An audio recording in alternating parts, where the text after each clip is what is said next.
आज की क्लास में हम बात करेंगे कंप्यूटर के कितने प्रकार होते हैं। कंप्यूटर को हम लोग कितने भागों में बांटते हैं। देखिए यहाँ पे कंप्यूटर को हम लोग 3 भागों में बांटते हैं।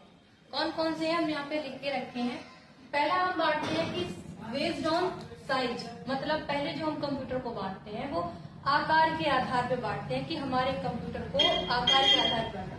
फिर देखिए यहाँ पे हम बेस्ड ऑन वर्क, मतलब कार्य के आधार पे कंप्यूटर को मापते हैं, बांटते हैं। फिर देखिए यहाँ पे दिया बेस्ड ऑन जनरेशन पीढ़ियों के आधार पे। ठीक है, तो 3 तरह से हम लोग कंप्यूटर को बांटते हैं। 3 प्रकार होते हैं, based on work, based on size, based on generation.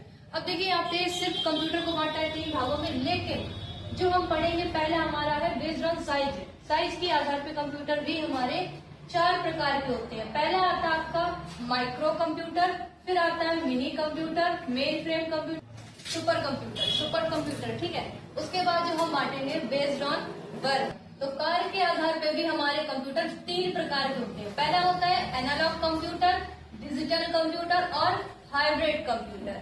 ठीक है, तो जनरेशन के आधार पे जो हम बांटते हैं वो हमारे 5 प्रकार के होते हैं। पहला होता है first generation, second generation, third generation, fourth generation और 5th जनरेशन। अभी देखिए हमने सिर्फ सिंपली पढ़ा है कि कंप्यूटर को 3 भागों में बांटते हैं, फिर जो 3 भाग है उनके अंदर भी हमने बांटा है।